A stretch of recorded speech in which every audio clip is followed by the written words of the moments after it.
नमस्कार, मी मनोज भोयर. जय महाराष्ट्रमध्ये आपल्या सर्वांचं स्वागत आहे. आपण पाहताय जेम विशेष. आज जेम विशेष मध्ये 3 महत्त्वाच्या बातम्यांचा आपण वेध घेणार आहोत. पहिली बातमी आहे टोल नाक्यासंदर्भात.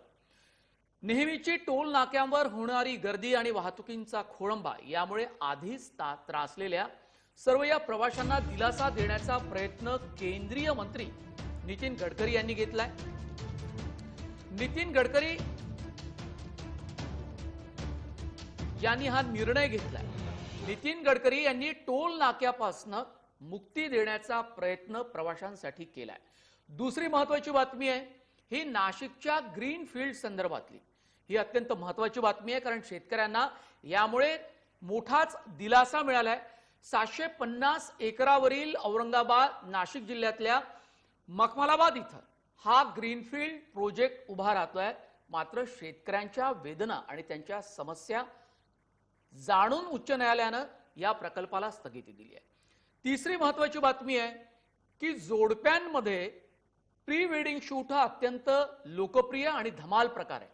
मात्र सामाजिक बांधिलकी ठेवत एका जोडप्यानं प्री वेडिंग शूट केलेलं आहे आणि याचा व्हिडिओ आम्ही तुम्हाला दाखवणार आहोत आणि त्यासोबतच त्यांचं मनोगतही तुम्हाला जाणून घेता येणार आहे की या शूटच्या मागे नेमकं कारण काय की त्यांनी ज्योतिबा फुले आणि सावित्रीबाई फुले यांचा परिवेश धारण केलेला आहे. पाहूया.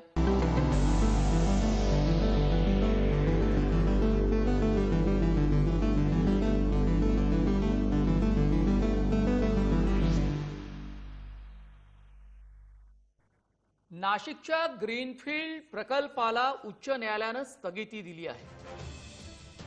नाशिकमधल्या बहुचर्चित ग्रीनफील्ड प्रकल्पाला उच्च न्यायालयानं तात्पुरती स्थगिती दिली. त्यामुळे मखमलाबाद परिसरातल्या शेतकऱ्यांना मोठाच दिलासा मिळाला. नाशिकमध्ये स्मार्ट सिटी अंतर्गत हा ग्रीनफील्ड प्रकल्प प्रस्तावित आहे. मात्र त्यामध्ये बागायती जमिनीचं नुकसान होणार असल्यामुळे शेतकऱ्यांचा त्याला विरोध आहे. या विरोधाला डावलून स्मार्ट सिटी प्रशासनानं हा प्रकल्प रेटण्याचा प्रयत्न केला. त्यामुळे शेतकऱ्यांनी उच्च न्यायालयात याचिका दाखल केली. याचिकेच्या सुनावणी दरम्यान या प्रकल्पाला न्यायालयानं तात्पुरती स्थगिती दिली. नाशिकच्या मखमलाबाद परिसरात तब्बल 750 एकरमध्ये हा ग्रीनफील्ड प्रकल्प राबवण्याचा निर्णय झाला होता. त्या अंतर्गत या परिसरात वेगवेगळ्या प्रकारची विकास कामं केली जाणार आहेत. यात अत्याधुनिक रस्ते, बागा, मैदाने अशा प्रकारच्या कामांचा समावेश आहे. हा प्रकल्प नाशिकच्या बाहेर राबवण्याची मागणी काही शेतकऱ्यांनी केली होती. दरम्यान या संदर्भात विरोध करणाऱ्या शेतकऱ्यांशी पुन्हा एकदा चर्चा करून त्यांच्या अडचणी समजून घेऊन मार्ग काढला जाईल अशी माहिती आयुक्तांनी दिली आहे.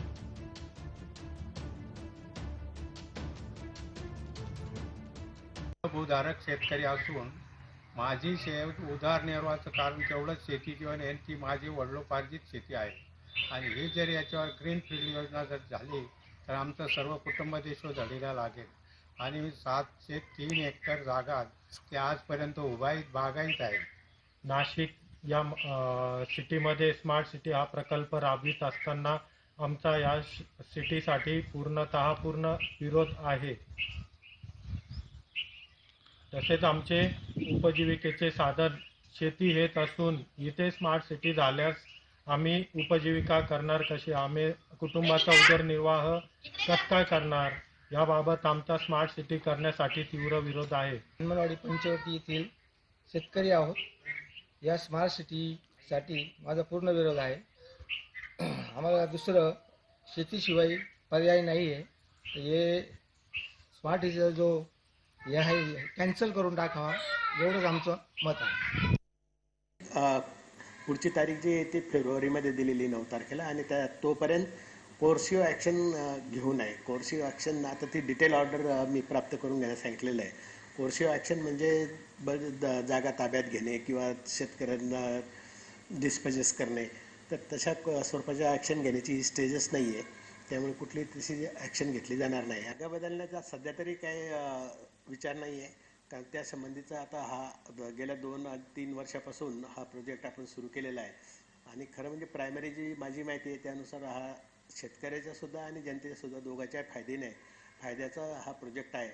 एक वेगळा लँडमार्क असा प्रोजेक्ट तिथे येऊ शकतो. हा काही छोटे मोठे प्रश्न जर हरकती असतील, शेतकऱ्याचे काही प्रश्न असतील तर त्यासंबंधी चर्चा करून निर्णय घेता येईल. नाशिकचा हा ग्रीनफील्ड प्रकल्प नेमका कसा आहे ते जाणून घेऊया ग्राफिकच्या माध्यमातून. काय आहे ग्रीनफील्ड प्रकल्प? नाशिकच्या मखमलाबाद परिसरात ग्रीनफील्ड प्रकल्पाचा प्रस्ताव. 750 एकर भागात स्मार्ट सिटी अंतर्गत ग्रीनफील्ड प्रकल्प होणार. प्रकल्पांतर्गत परिसरात विविध विकास कामं केली जाणार.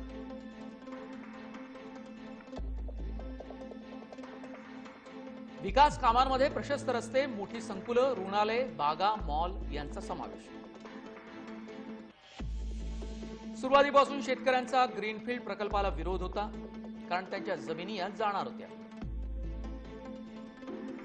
प्रस्तावित जागेत बागायत जमीन असल्यानं विरोध केला.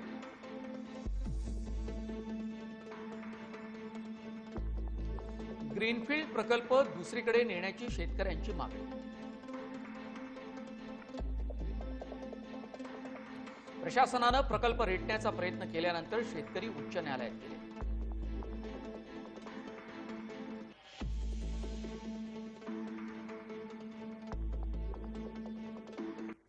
नाशिकच्या ग्रीनफील्ड प्रकल्पानंतर दुसरी जेम विशेष मधली महत्वाची बातमी आहे ती टोल नाक्यासंदर्भात. टोल नाके आणि टोल नाक्यांवर होणारी गर्दी हा डोकेदुखीचा विषय झालाय. टोल नाक्यांवर अनेकदा वाद सुद्धा झाले. मनसे सारख्या राजकीय पक्षांनी तर टोल नाक्यांविरोधात अनेकदा खडखट्यात आंदोलनं सुद्धा केली. या टोल नाक्यासंदर्भात केंद्रीय मंत्री नितीन गडकरींची मोठी घोषणा झाली आहे. पुढच्या 2 वर्षात नागरिकांची टोल नाक्यांपासून मुक्तता होईल. राष्ट्रीय महामार्गावरचे टोल नाके काढून टाकले जाणार आहेत. इलेक्ट्रॉनिक पद्धतीनं टोल वसुली होणार आहे. रशियाच्या मदतीनं केंद्र सरकार जीपीएस टेक्नॉलॉजीचा वापर करणार. यामुळे राष्ट्रीय महामार्ग प्राधिकरणाचे उत्पन्न देखील वाढणार असल्याचं नितीन गडकरी यांनी सांगितलं.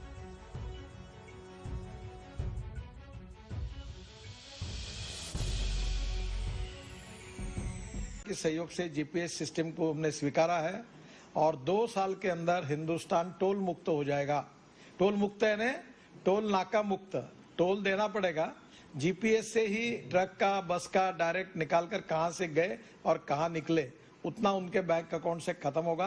हर जीपीएस सिस्टम नए इसमें सबको लग के आ रही है और पुराने लोगों को जो गाड़ियां होगी उसको जीपीएस लगाने के लिए हम भी कोई योजना बनाएंगे और पूरे तरह टोल नाका जो होते हैं जहां तकलीफ है रुकना पड़ता है और जो आपने अध्ययन किया था कि जिसके कारण 1.5% जीडीपी जाता है, तो इसके बाद देश में कोई टोल नाका, कोई रुकने की जरूरत नहीं होगी.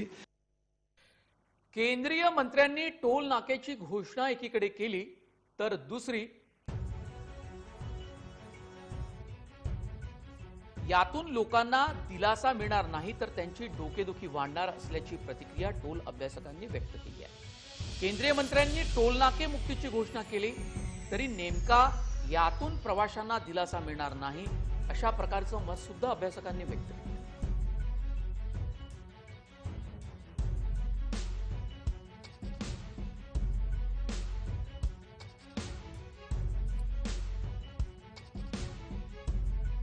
ईटीसी तुम्ही नीट इम्प्लिमेंट केलेली नाहीये. फास्टॅग अजून स्ट्रीमलाईन तुम्ही केलेलं नाहीये आणि हे आणखीन एक जे स्टेटमेंट आलेलं आहे की टोल नाके मुक्त, तसं जर झालं, हे सर्व जर झालं तर डेफिनेटली हे स्वागतार्ह आहे. परंतु इतिहास बघता आणि आत्ताही फास्टॅग यंत्रणा स्ट्रीमलाईन झालेली नसताना आपण आणखीन एक टोल मुक्त किंवा टोल नाके मुक्त असे जे स्टेटमेंट करत आहोत, मला असं वाटतं या बाकीच्या बऱ्याचशा गोष्टींचा साकल्याने विचार करून प्रत्येक गोष्ट किंवा लोकांना याच्यापुढे सुद्धा त्या निमित्ताने जर प्रश्न आले तर ते त्याची सुद्धा उत्तरं द्यायला माननीय मंत्री महोदय साहेबांनी तयार राहावं.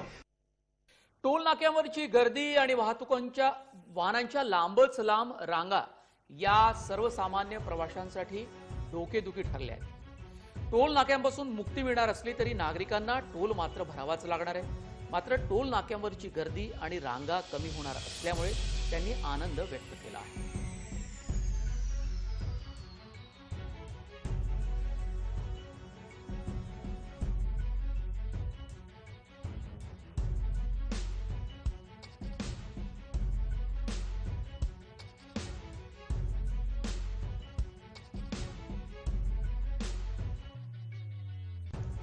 या संदर्भात प्रवाशांशी बातचीत केली पिंपरीचे आमचे प्रतिनिधी गणेश दुडंगे. नितीन गडकरी यांनी नुकताच एक निर्णय घेतलेला आहे, 2 वर्षामधील देशातील आणि राज्यातील हे जे टोल आहेत हे टोल मुक्त करू, जेणेकरून हा जो जे वाहन चालक आहे वाहन चालकांचे इंधन आणि वेळही वाचेल. मात्र टोल मुक्त जरी झाला तरी टोल वसुली चालू असणार आहे. GPS माध्यमातून ही संपूर्ण टोल वसुली चालू राहणार आहे. मात्र 2 वर्षामध्ये जे तरी टोल मुक्त करण्याची घोषणा केली असेल नितीन गडकरींनी, त्यामुळे वाहन चालकांमध्येही एक नवे चैतन्य आलेले, आनंदी झालेले. अनेक वाहन चालकांनी जय महाराष्ट्राशी बोलताना सांगितलेलं आहे की आमचा वेळ वाचेल, पैसाही वाचेल आणि त्यांना जे टोल नाक्यावर जो वेळ जायचा अर्धा तास 10 मिनिटं थांबावं लागायचं तेही आमचं जाईल आणि जो रोज त्यांचा जो प्रवास असतो पुणे मुंबई एक्सप्रेसवेवर, तो प्रवासही त्यांचा सुरक्षित आणि सुरळीत होईल. गणेश दुडम, जय महाराष्ट्र, पिंपरी चिंचवड. गृहराज्यमंत्री शंभूराज देसाई चांगलेच संतापले आहेत. अवजड वाहन चालकांच्या मनमानीवरून देसाई चांगले संतापले. एकीकडे केंद्रीय मंत्र्यांनी टोलमुक्तीची घोषणा केली तर दुसरीकडे अवजड वाहन चालकांच्या मनमानीवरून गृहराज्यमंत्री शंभूराज देसाई चांगलेच संतापले. वाहन चालकांवर कारवाईची शोबाजी नको, कडक कारवाई करा, आय वॉन्ट ऍक्शन अशा शब्दात गृहराज्यमंत्र्यांनी वाहतूक पोलिसांची कान उघडली.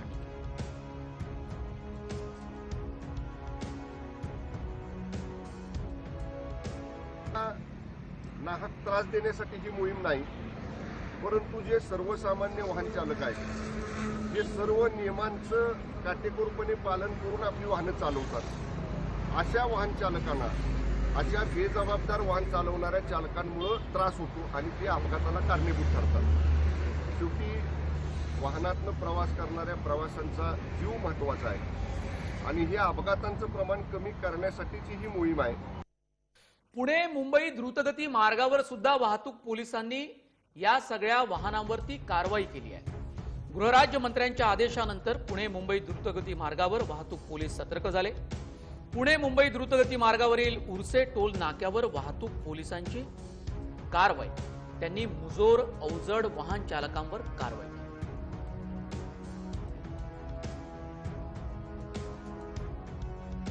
जर लेन कटिंग केलं आणि त्यांचे फोटो घेतले गेले तर ते फोटो इथे येतात, त्यांच्या फोटो सहित त्यांना तो पुरावा दाखवला जातो आणि जो वाहन चालक लेन कटिंग करेल त्याच्या नावाने चालन या ठिकाणी त्याच्यावरती केस, मोटर व्हेकल अंतर्गत केस होती आणि त्याची दंडात्मक आकारणी या ठिकाणी केली जाते.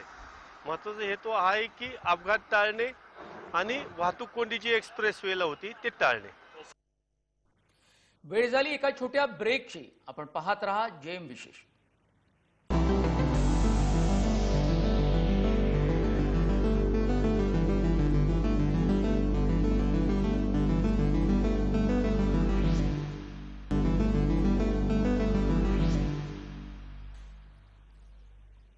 तरुण जोडप्यांमध्ये प्री वेडिंग शूट हा खूप लोकप्रिय प्रकार आहे. तसाच तो धमाल प्रकारही आहे. त्याचा प्रचंड आनंद लुटताना आपल्याला जोडपे दिसतात. हल्ली लग्न ठरल्यानंतर खरेदी, नातेवाईकांकडून जेवणाची आमंत्रणं, याबरोबरच वाग्दत्त वरवधूंना प्री वेडिंग शूटचे वेध लागतात. लग्नाआधीच्या या शूटमध्ये नववधू वरासाठी फिल्मी दुनिया वास्तवात उतरवण्याचा रोमॅन्टिक ट्रेंड सुरू आहे.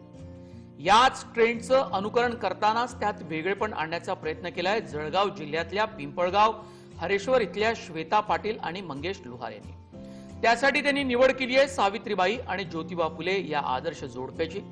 त्यांनी लग्न साध्या पद्धतीनं करायचं ठरवलं, पण प्री वेडिंग शूट करण्याची कल्पना दोघांच्याही डोक्यात होती. त्यांनी सावित्रीबाई आणि ज्योतिबा फुले यांच्यासारखी वेशभूषा करून प्री वेडिंग शूट केलं. विशेष म्हणजे श्वेता आणि मंगेश हे दोघंही सामाजिक बांधिलकी मानणारे आहेत. मंगेश हा पुण्यात इंजिनियर आहे, तर श्वेता मासूम या महिलांच्या प्रश्नावर काम करणाऱ्या संस्थेत काम करते.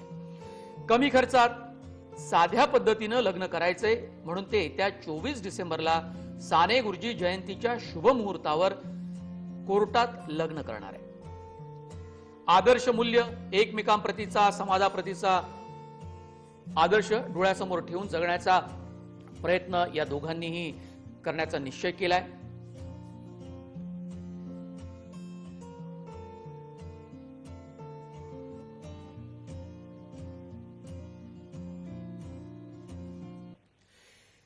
वाग्दत्त वधू श्वेता हिचं मत सुद्धा या संदर्भातलं अत्यंत महत्वाचं आहे. कारण प्रीवेडिंग शूट करताना बॉलिवूडचा प्रभाव या प्रीवेडिंग शूटवर आपल्याला जास्तीत जास्त दिसतो. अत्यंत वेगवेगळ्या प्रकारे हे सगळे वेडिंग शूट करत असतात. मात्र या वाग्दत्त वधूनं हा निर्णय का घेतला त्याच्या मागे निश्चितपणे काही कारण आहेत. अर्थात सामाजिक बांधिलकी त्यांची यातून दिसूनच येते. पण मग जेव्हा लग्न करायचं तेव्हा डोळ्यासमोर की आपण लग्न करणार आहोत, पण आपण चळवळीतून आपली भेट झाली तर तेही मागे सुटायला नको. तर मग असं जोडपं कुठलं की ज्यांचा आपण आदर्श ठेवू शकतो. म्हणजे मग असं जोडपं आमच्या डोळ्यासमोर, म्हणजे आधीपासूनच सावित्रीबाई फुले आणि ज्योतिबा फुले यांच्याबद्दल आम्हाला प्रचंड आदर आहे आणि त्यांच्यासारखं आपल्याला वागता येईल का हा आम्ही प्रयत्न करत असतो.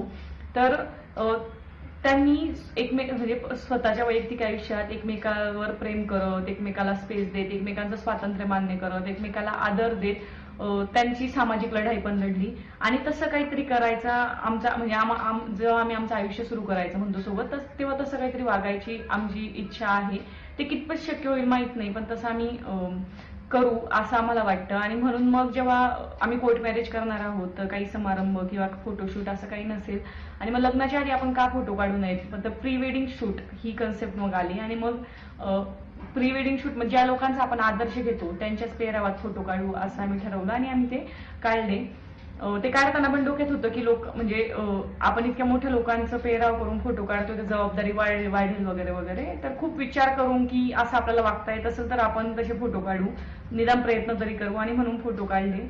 लोकांनी जो प्रचंड म्हणजे लोकांना ते इतके आवडले हे आम्हाला पण माहित नव्हतं की लोकांना इतके आवडणार आहे म्हणून. आम्ही अपेक्षा पण केली नव्हती. पण खरं तर आम्ही खरंच लक्षात ठेवू की हे जे लोकांना आवडतंय ते आम्ही नाही आवडत आहे. आम्ही ज्या सावित्रीबाई ज्योतिबांचे पेहराव करून फोटो काढले आणि तर त्यांच्यासारखं आयुष्य जगायचं म्हणतो ही कल्पना लोकांना आवडते हे आम्ही लक्षात ठेवू आणि तसं वागण्याचा नक्की प्रयत्न करू. श्वेताची मतं आपण जाणून घेतलीच, पण आता वाग्दत्त वर काय म्हणतायत मंगेश लोहार यांचीही खूप वेगळी मतं आहेत. प्री वेडिंग शूट करताना श्वेता बरोबर झालेल्या चर्चेतून सावित्रीबाई आणि ज्योतिबा फुले या आदर्श जोडप्यांचं एकमेकांशी वर्तन कसं राहिलं असेल याविषयी कल्पना करूनच फोटो काढल्याचं मंगेश लोहार सांगतायत. आम्ही थोडा विचार करत होतो की त्या काळामध्ये सावित्रीबाई फुले आणि ज्योतिबा फुले एकमेकांसोबत प्रेमाने आणि आदराने वागत असतील तर कसे, म्हणजे ते जेव्हा दोघंच राहत असतील तेव्हा कसे राहत असतील. तर त्यासाठी आम्ही थोडा विचार गप्पा करत असताना थोडंसं आम्ही काही पोजेस सुचवल्या की जसं ते दोघं एकमेकांशी गप्पा करत बसलेले आहेत किंवा ते दोघं रस्त्याने चालतायत रस्त्याच्या साईडनी, किंवा ज्योतिबा फुले सावित्रीबाई फुलेंना शिकवत आहेत, किंवा कधीतरी ते प्रेमाने म्हणा किंवा आदराने म्हणा सावित्रीबाई फुलेंनी ज्योतिबा फुलेंना उंजळवर फुलं दिलेले असतील किंवा फुलेंनी सावित्रीबाईंना उंजळवर फुले दिलेले असतील तर ते कसे दिलेले असतील असं थोडंसं इमॅजिन करून आम्ही 14 ते 15 पोजेस बनवल्या. आणि त्यानंतर फोटोग्राफर जे आमचे मित्र आहेत त्यांना आम्ही सांगितलं की आपल्याला असे फोटो काढायचे आहेत म्हणून, आणि ते आपण त्या पद्धतीनेच काढायला हवेत. तर त्यांनी पण आपल्याला त्या पद्धतीने ते फोटो काढून दिलेत आणि जे आपल्याला अपेक्षित होते की ते फोटो कसे यायला हवेत तर ते त्यापेक्षाही खूप चांगले आलेत. या दोघांच्या अनोख्या प्रयोगाला दादही खूप मिळाली. समाज माध्यमात त्यांचे हे प्री वेडिंग शूट चांगलेच व्हायरल झाले आहे. श्वेता पाटील आणि मंगेश लोहार यांच्या या अनोख्या प्रयोगाला सोशल मीडियामध्ये प्रचंड दाद मिळाली. सामाजिक कार्यकर्त्यांनीही त्यांचं तितकंच भरभरून कौतुकही केलेलं आहे.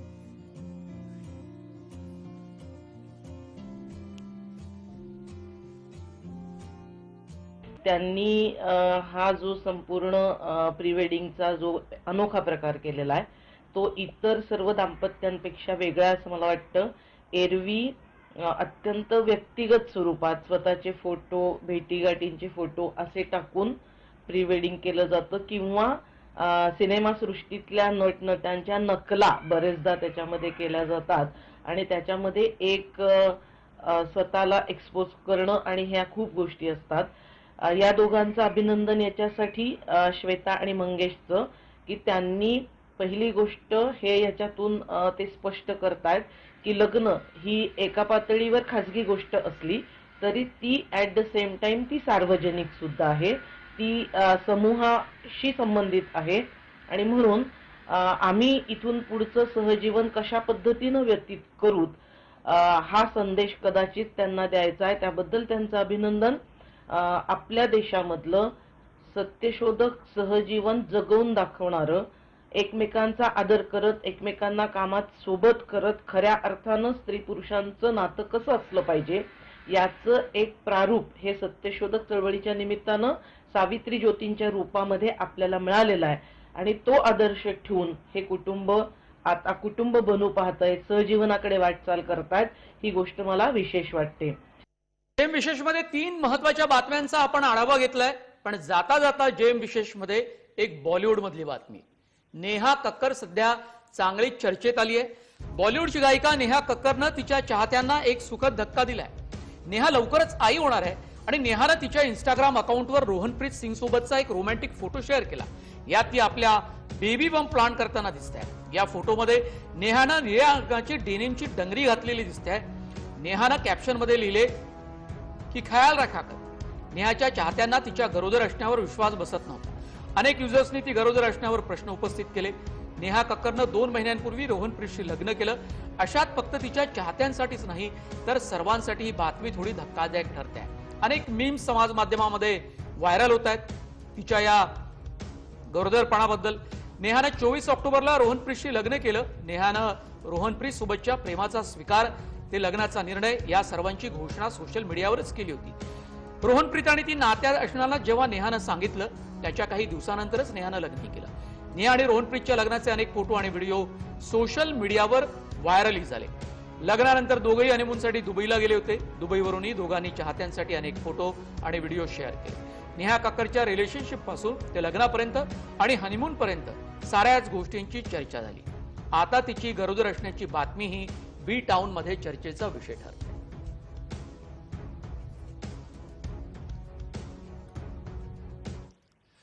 जेम विशेष मध्ये आज आम्ही इथेच थांबतोय. ताज्या बातम्यांसाठी पाहत रहा जय महाराष्ट्र.